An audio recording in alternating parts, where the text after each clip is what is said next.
Hello dear students, नमस्कार। हमारे YouTube channel SCC online classes में आपका स्वागत है। जैसा कि आप सभी को पता है कि हमारे चैनल पर 10th क्लास की एनसीईआरटी मैथ का सिलेबस कंटिन्यू चल रहा था, जिसमें हम चैप्टर 5 उसकी एक्सरसाइज 5.3 कर रहे थे, सॉल्व कर रहे थे, जिसमें हम 11 क्वेश्चन कंप्लीट कर चुके थे और हमारे 9 क्वेश्चन और बचे हैं। तो चलिए उसी श्रृंखला में आगे बढ़ते हुए आज आज हम करेंगे क्वेश्चन नंबर 12। ठीक है, 12 सॉल्व करेंगे। इससे पहले आपसे हमारी एक रिक्वेस्ट है कि आप क्रम से प्लेलिस्ट में जाकर पढ़ाई किया करें और हमारे चैनल को सब्सक्राइब जरूर कर लें। ठीक है, और बेल आइकन प्रेस कर लें ताकि आगे आने वाली सभी वीडियो की नोटिफिकेशन आप तक पहुंचती रहे, क्योंकि हम आपके लिए इतनी मेहनत कर रहे हैं। ठीक है, तो आपके लाइक और सब्सक्राइब से हम मोटिवेट होते हैं और आपका एक सब्सक्राइब हमारे लिए बहुत महत्वपूर्ण है। इसलिए आपसे हमारा विनम्र निवेदन है कि आप चैनल को सब्सक्राइब जरूर कर लें और आप हमारे चैनल के माध्यम से पढ़ाई करें। हम आपके लिए बहुत ज़्यादा मेहनत करेंगे, जैसा कि अभी कर भी रहे हैं, और भी ज़्यादा मेहनत करेंगे।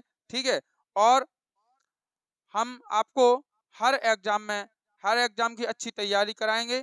ठीक है, और हम यही चाहेंगे कि आप हर एग्जाम में बढ़िया फर्स्ट डिवीजन से परीक्षा पास करें। ठीक है, तो चलिए क्वेश्चन नंबर देखते हैं हम 12वां। बोलो 12वां क्वेश्चन। हाँ, आपको 6 से विभाज्य प्रथम 40 धन पूर्णांकों का क्या करना है, योग ज्ञात करना है। ठीक है, जो 6 से विभाज्य हो, तो अब आपको 40 धन पूर्णांक लेना है। तो हम क्या लिखेंगे यहाँ क्वेश्चन नंबर 12वां कि विभाज्य 6 से विभाज्य प्रथम 40 धन पूर्णांक है ना। 6 से विभाज्य प्रथम 40 धन पूर्णांक, तो कौन कौन से होंगे बताओ 6 से विभाज्य। एक तो 6 ही होगा, दूसरा 12 होगा, फिर 18 होगा, फिर 24 होगा, और डॉट डॉट डॉट, और कहाँ तक जाएगा ये 40 करना है ना आपको, तो 40 पदों तक। कहाँ तक जाएगा 40 पदों तक। इस प्रकार से जी आपकी एपी बन सकती है। ठीक है, 6 से विभाज्य 40 धन पूर्णांक चाहिए, तो 6 आएगा, 12 आएगा, 18 आएगा, 24 आएगा, आगे 30 भी आएगा, 36 भी आएगा, लेकिन हम कहाँ तक लिखें, तो हमने डॉट डॉट डॉट कर दिया, कहाँ तक कर दिया 40 पदों तक कर दिया। चलिए देखिए, अब यहाँ पे हम क्या करेंगे, यहाँ देखिए क्या क्या दिया आपको, a बराबर 6 है और d बराबर कितना पता है आपको, 6 का अंतर है, तो d बराबर ही कितना हो गया 6 हो गया, और n बराबर कितना हो गया आपका 40 पदों तक, यानी n बराबर कितना हो गया 40, और s 40 बराबर क्या करना है आपको ज्ञात करना है। ठीक है ना, तो यहाँ लिखेंगे s40 बराबर क्या करना है आपको ज्ञात करना है। ठीक है, तब आप क्या करेंगे, सूत्र लगाएंगे। तब कौन सा लगाएंगे सूत्र, एस एन बराबर n/2 बड़ा कोष्टक चालू 2a प्लस, और छोटे कोष्टक में क्या होगा n-1 इंटू कितना आएगा d। तो यहाँ पे देखिए n का मान 40 है, तो s 40 बराबर क्या आएगा 40/2 बड़ा कोष्टक चालू 2 गुणे a का मान कितना है अपने पास 6 है, प्लस ये आएगा आपका 40 माइनस 1, और इंटू d का मान भी कितना है 6 है। ठीक है, तो यहाँ कितना करेंगे हम s40 बराबर, अच्छा 2 से 40 काट दो तो कितने आ गए 20 आ गए, इधर कितना होगा 6 दूनी 12, प्लस देखो 40 में से एक गए कितने बचे 39, और 39 का गुणा आप 6 में कर दीजिए, तो 6 नाले चंगुन की 4, हासिल आई 5, और 6 × 18 और 5 कितना होगा 18 और 5 23, यानी जी आएगा आपका 234। ठीक है, तो ये आएगा आपका s40 बराबर जी आएगा 20 गुणे 234 में आप 12 और जोड़ दो, तो कितने हो रहे 36, 246 कितना आएगा 246। ठीक है ना, तो s40 बराबर 20 का गुणा कर दो, तो 2 छक्के 12 की 2 आंसू 1, 2 चौको 8, 1 9 आएगा, और 2 दूनी कितना आएगा 4 और 0, यानी 4920 आपका आंसर आएगा। चेक करो 4920, चेक करो आंसर सही है। तो इस प्रकार से ज़्यादा कठिन सवाल नहीं है, ऐसा आपको कर लेना है। ये क्वेश्चन नंबर हो गया आपका 12वां। अब चलिए क्वेश्चन नंबर 13वें की ओर चलते हैं। 13वां बोलो, क्वेश्चन नंबर 13 कितने के? 8 के। 8 के प्रथम 15 गुणजों का आपको क्या करना है? योग करना है।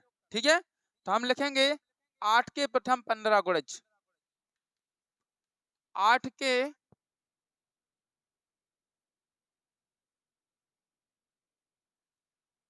हेलो, हाँ, तो हमें क्या देखना है? क्वेश्चन नंबर ये है अपना 13वां। 8 के प्रथम 15 गुणज। अब ये गुणज क्या कहलाते हैं? गुणज का मतलब होता है सीधा पहाड़ा। 8 का क्या लिखना है? पहाड़ा। जैसे बताओ, 8 का गुणा आप 1 में करोगे। 8 का गुणा कितने में करोगे? 1 में। तो 8 एकम कितना होगा? 8 होगा।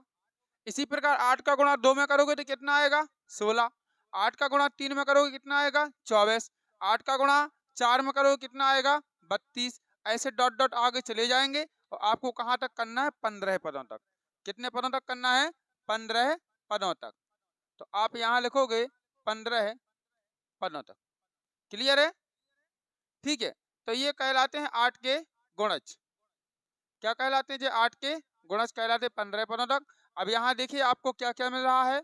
ए बराबर कितना है? 8 है। डी बराबर भी आपको कितना पता है? 8 है, क्योंकि 8 8 का अंतर है ना। और यहाँ देखें तो एन बराबर कितना है? एन बराबर है आपके पास 15। ठीक है, और एस 15 बराबर क्या करना है? आपको ज्ञात करना, क्योंकि योग ही तो ज्ञात करना है। तब तब सूत्र वही लगेगा जौन सा हम हमेशा लगाते हैं। एस एन बराबर कितना आएगा? एन बटे 2 बड़ा कोष्टक चालू, और कितना होगा? 2a plus N minus 1 into कितना हो जाएगा? डी बड़ा कोष्टक बंद। ठीक है ना। तो आपको लगाना है एन का मान 15, तो एस 15 बराबर ये होगा 15 बटे 2 आएगा। ठीक है, और 2 गुणे 8 और प्लस कितना हो जाएगा? यहाँ पे आएगा 15 माइनस 1। 15 है ना एन का मान, तो यहाँ आएगा 15 और माइनस 1 और इंटू कितना हो जाएगा? 8। ठीक है, तो यहाँ पे आएगा आपका S15 बराबर कितना आएगा? 15 बटे 2 बड़ा कोष्टक चालू। अच्छा, 8 दूनी कितना होता है? 16 प्लस 15 में से एक गया, कितना बचा? 14। और 14 का 8 में गुणा करोगे, 14 अट्ठे कितना होगा? 112। कितना होगा? 100। सही है, बताओ क्या गलत है? 14 अट्ठे 112 ही तो होता शायद। हाँ, 112 होता है ना। तो S15 बराबर ये कितना आएगा? 15 बटे 2 गुणे। ठीक है, अब बताइए 112 में आप 16 जोड़ो, कितने आएंगे? हैं? 16 जोड़ो, कितने आएंगे? 128 आएंगे ना। 128 आएंगे, और यहाँ आप 2 से इसको डिवाइड करोगे। 2 छक्के 12, 2 चौको 8, और जब 64 का आपस में गुणा करोगे तो S15 बराबर 15 चौको 60 को 0 आज की आई 6, और 15 छक्के 90 से 96, 960 आ रहा है क्या आंसर? देखो 960।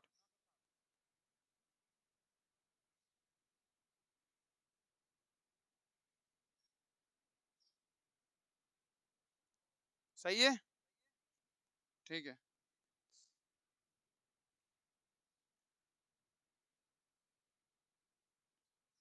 हेलो, हाँ, अब क्वेश्चन नंबर हमें देखना है 12 13 14 है ना। क्वेश्चन नंबर 14 में बोल रहा है कि 0 से लेके 50 के बीच सभी विषम संख्याओं का क्या ज्ञात कीजिए? योग। अब विषम संख्या तो आप जानते हो कि वो संख्याएं जिनमें 2 का भाग नहीं दिया जाता है, मतलब 2 से जो नहीं कटती हैं, या 2 का भाग पूरा पूरा नहीं जाता है, वो क्या कहलाती है? विषम संख्या कहलाती हैं। और वो देखना है आपको 0 से 50 के बीच में। कहाँ देखना है? 0 से 50 के बीच में देखना है। मतलब 50 भी नहीं लेना है ना, 0 भी नहीं, मतलब 0 50 की जो बीच बीच में आएंगी विषम संख्या है, वो आपको लेना है। तो चलिए हम देखते हैं क्वेश्चन नंबर कौन सा है जी हमारा? 14वां। क्या लिखेंगे? 0 से 50 के बीच, 0 से 50 के बीच क्या लिखेंगे?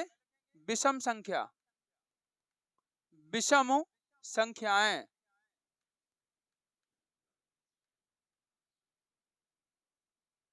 0 से 50 के बीच विषम संख्याएं कौन कौन सी हो सकती हैं भैया? 1 हो सकत, 3 हो सकती है, 5 हो सकती है, 7 हो सकती है, डॉट डॉट डॉट, और लास्ट में कितनी हो सकती है हमारी 49, क्योंकि 0 से 50 तक तो हमें चाहिए।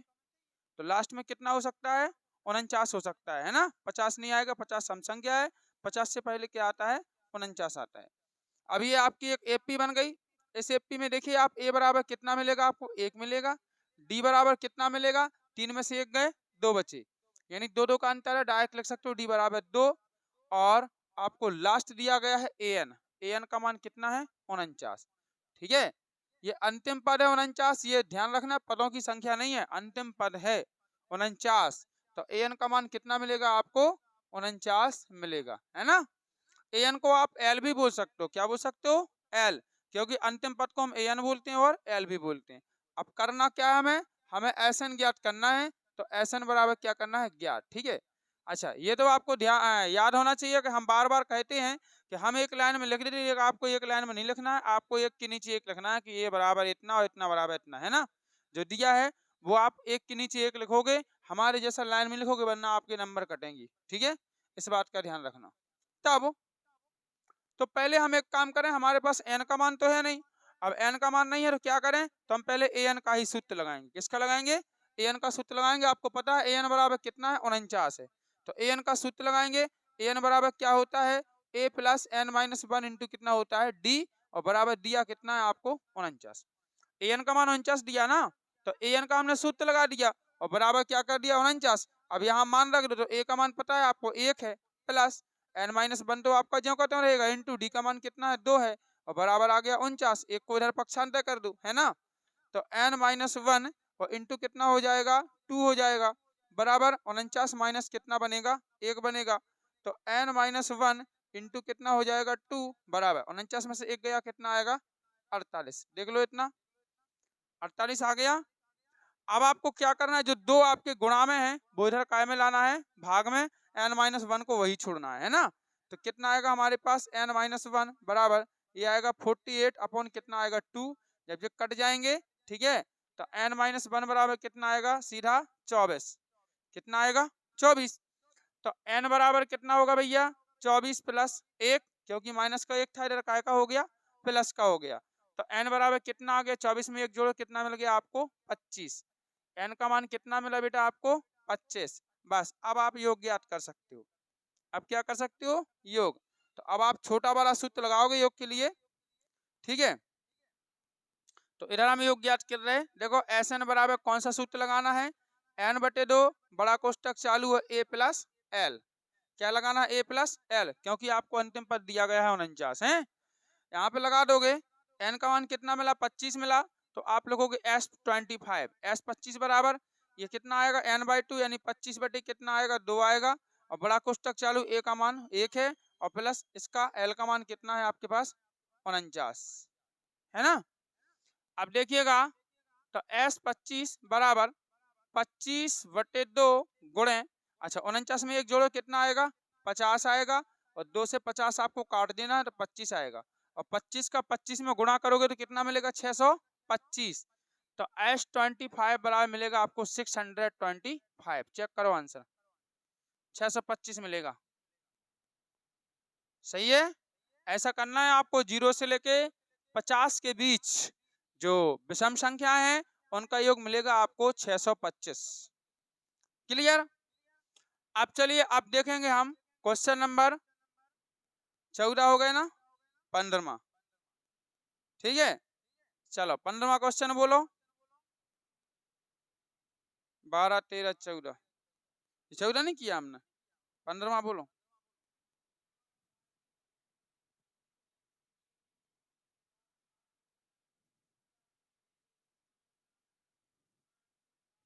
हाँ,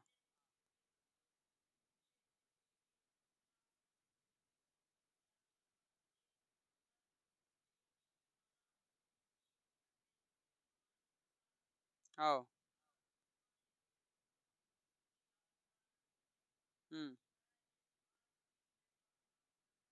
अच्छा, कोई मतलब सीधी बात है, कोई निर्माण कार्य है, ठीक है, उस निर्माण कार्य में, निर्माण कार्य का मतलब होता है कोई भी, कोई जैसे वस्तु का निर्माण करना है किसी चीज का, चाहे भवन निर्माण हो, चाहे कोई भी निर्माण हो, चाहे फैक्ट्री में कोई वस्तु को बनाना हो, तो वो निर्माण कार्य कहलाता है। तो निर्माण कार्य में क्या हुआ कि अगर कोई ठेकेदार है, अगर वो कुछ भी विलंब करेगा तो उसको पहला मतलब जुर्माना देना पड़ेगा। एक दिन विलंब करेगा तो एक दिन का जुर्माना कितना है, 200 रुपये। अगर एक दिन वो लेट करता है कोई काम में तो उसको 200 रुपये क्या देना पड़ेगा, जुर्माना। अब अगर वो डेली दिन लेट कर रहे, जैसे मान लो दूसरे दिन लेट कर लिया, तो पहले दिन का 200 मिलेगा, फिर पहले दिन के बाद 200 रुपये के बाद 50-50 रुपये का जुर्माना डेली बढ़ता जाएगा। जैसे मान लो एक दिन का लेट किया तो उसको 200 रुपये जुर्माना लगेंगे, लगेंगे कि नहीं। और अगर उसने दूसरे दिन फिर काम लेट किया तो फिर उसके 50 रुपये बढ़ जाएंगे, यानी कितना हो जाएगा, 250। फिर तीसरे दिन यदि उसने लेट किया तो उसका पैसा कितना हो जाएगा, जुर्माना 300, फिर 50 बढ़ जाएंगे। फिर चौथे दिन लेट किया तो 350 जुर्माना लगेगा। पांचवें दिन लेट किया तो 400 जुर्माना लगेगा। समझ रहे, मतलब पहले दिन का जुर्माना लगेगा 200 रुपये, और बाकी प्रतिदिन डेली यदि वो कार्य में लेट करेगा, विलंब करेगा निर्माण कार्य में, तो उसको 50 रुपये के हिसाब से डेली चार्ज बढ़ता जाएगा। काय का बढ़ता जाएगा, जुर्माने का। तो सवाल तो आपको समझ में आ गया। तो आपको ज्यादा भाषा नहीं लिखना है, आपको सीधी लिखना है, सीधी एपी लिखना है, हमारी क्या बन रही है ना। तो क्वेश्चन नंबर देखिए हमारा है 15वां। क्वेश्चन नंबर 15वां है, ठीक है। तो इससे एपी क्या बनेगी, आपको मात्र सवाल पढ़ना है, भाषा आपको कुछ नहीं लिखना है, और सवाल पढ़ने के बाद आपको लिखना है सीधा क्या, एपी। ठीक है। अब एपी आपकी कौन सी बन रही, देखो पहला तो पहले दिन का जुर्माना 200 रुपये है, अगले दिन से 50 रुपये बढ़ना है तो 250 हो जाएगा, फिर कितना हो जाएगा, 300 हो जाएगा, फिर कितना हो जाएगा, 350 हो जाएगा, डॉट डॉट डॉट ऐसा बढ़ता जाएगा।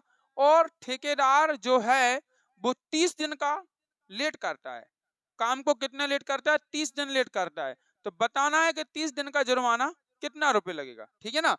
तो 30 दिनों तक, तो हम यहाँ क्या लिखेंगे, 30 दिनों तक, कितने दिनों तक, 30 दिनों तक, ठीक है। क्योंकि आप भाषा लिखोगे तो बहुत ज्यादा हो जाएगी, सीरीजों में गाइडों में भाषा दी जाती है, लेकिन आपको भाषा नहीं लिखना, भाषा लिखोगे बहुत लंबा चौड़ा सवाल हो जाएगा।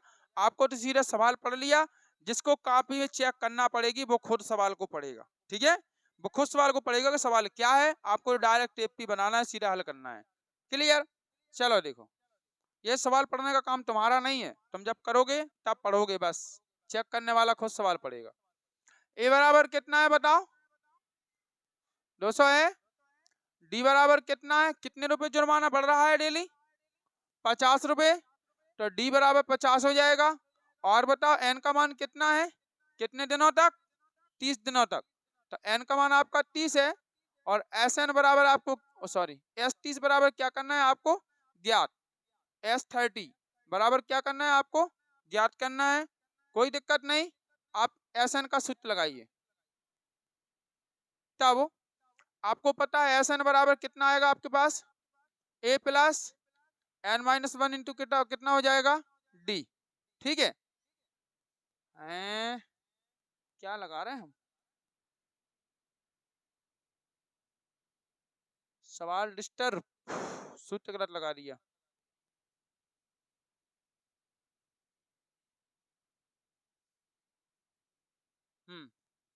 एस एन बराबर एन बटे 2 बड़ा कोष्टक चालू 2a plus N minus one into कितना आएगा, डी।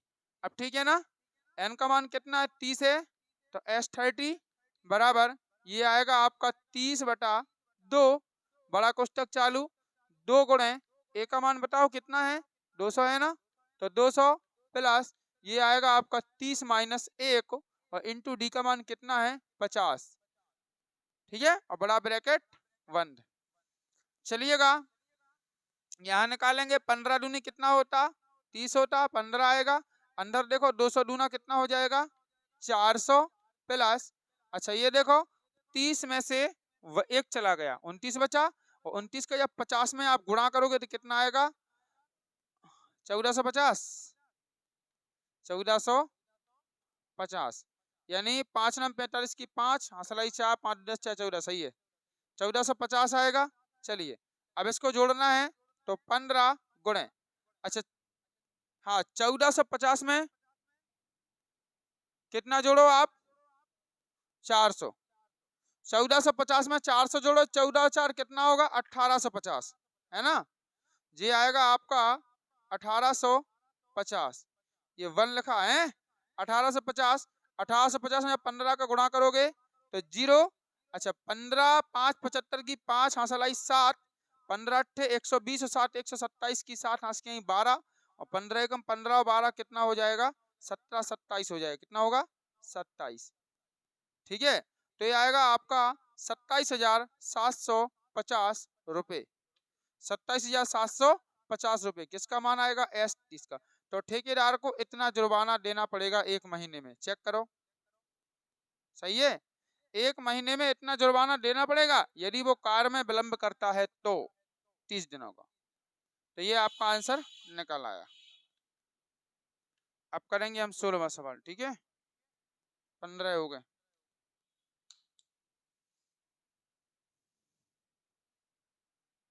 हेलो, हाँ अब देखिए अब करेंगे हम क्वेश्चन नंबर 16वां सॉल्व, है ना। ये क्वेश्चन आप बुक्स में से पढ़ लीजिएगा। क्वेश्चन है कि जैसे मान लो कोई विद्यालय है, उसमें 60 बच्चों को, कोई कार्यक्रम में 60 बच्चों ने भाग लिया, जिसमें 60 बच्चों के लिए नगद पुरस्कार रखा गया और उस पुरस्कार में कितने 700 रुपए की राशि रखी गई। यानी टोटल राशि ध्यान रखना है, 60 बच्चों को टोटल राशि 700 रुपए की रखी गई, यानी 700 रुपए टोटल बांटना है। अब अगर प्रत्येक बच्चे का नगद पुरस्कार उसके अगले बच्चे से कितना 20 रुपए कम हो, है ना, अधिक, बोलना सवाल एक बार। नहीं नहीं 700 रुपए की राशि रखी गई के बारे में बोलो।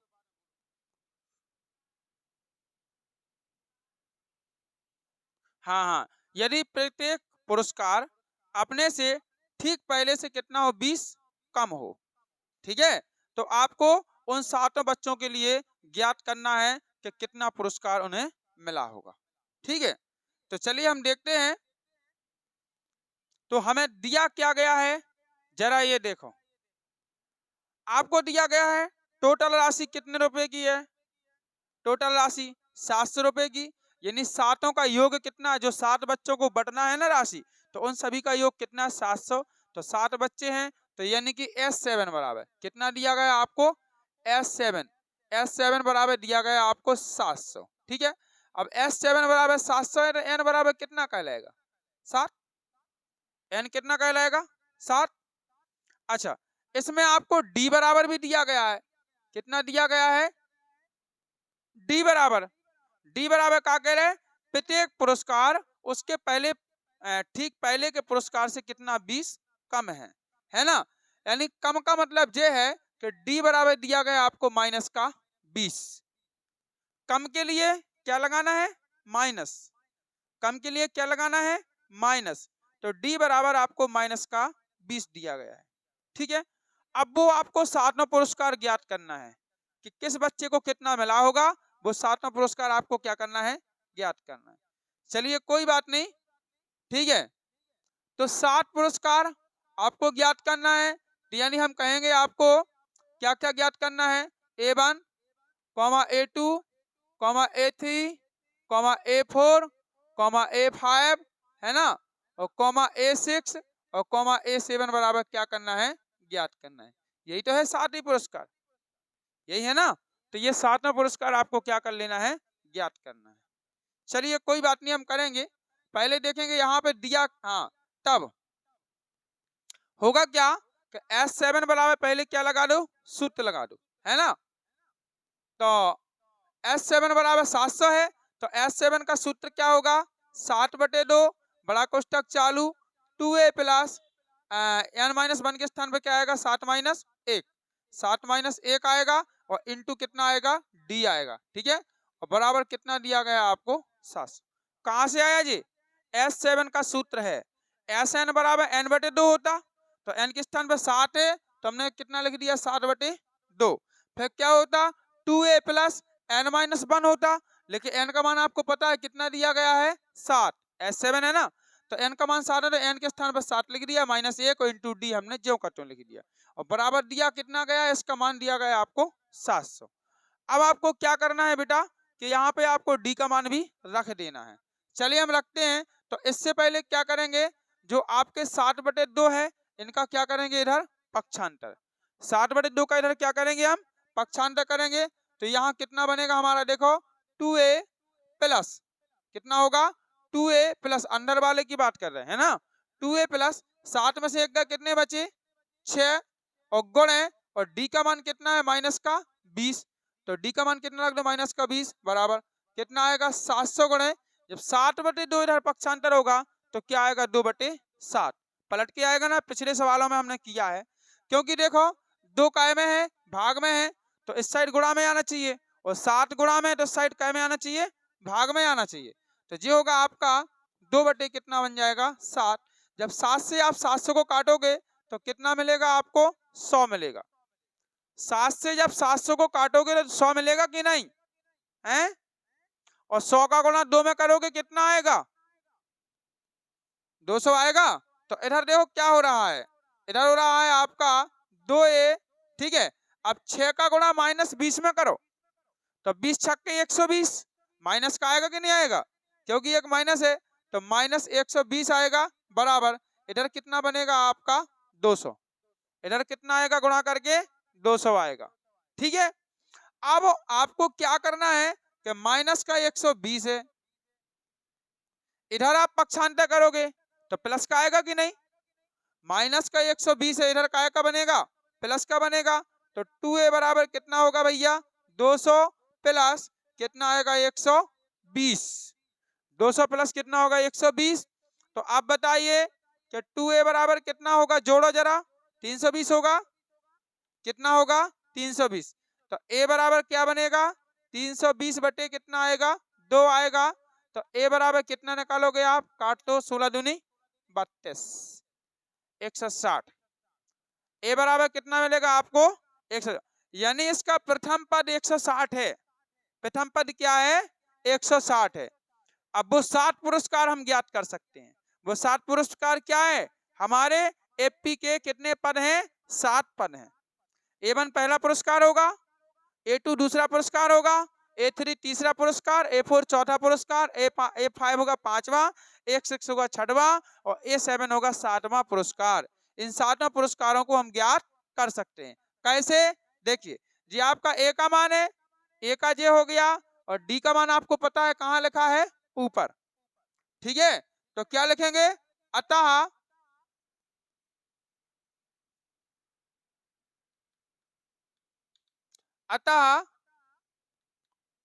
अभीष्ट 7 पुरस्कार, कितने पुरस्कार 7 पुरस्कार, अतः अभीष्ट 7 पुरस्कार कौन कौन से, देखिए पहला आपका A1 है, और A1 पता है आपको किसके बराबर होता है, A के बराबर। A1 किसके बराबर होता है, A के बराबर, और A का मान कितना मिला आपको 160। तो पहला पुरस्कार क्या हो गया 160 हो गया, ठीक है। अब दूसरा पुरस्कार निकालना है, दूसरे पुरस्कार को क्या माना हमने A2 माना। तो A2 बराबर सूत्र क्या होगा बताओ, A प्लस डी होगा कि नहीं होगा, A2 बराबर सूत्र A प्लस डी होता है कि नहीं। A का मान क्या है आपके पास 160 है, प्लस D का मान -20, तो पता है प्लस गुणे माइनस क्या होता है माइनस, ठीक है। तो सीधा कर दो -20, क्या कर दो सीधा -20। तो 160 में से 20 चले कितने बचे 140। अब चलिए तीसरा पुरस्कार देते हैं, देखते हैं हम A3 बराबर कितना होगा A प्लस 2D होगा कि नहीं होगा।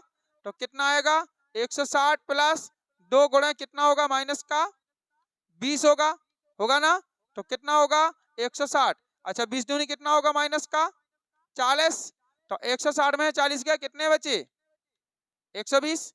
देखो 20-20 रुपया कमत जा रहा है कि नहीं, पहले को 160 थे, फिर 20 कम होगा तो कितने बचे 140, फिर इसमें से 20 कम होगा तो कितने बचे 120 बचे, ऐसे घटते जाएंगे, ठीक है।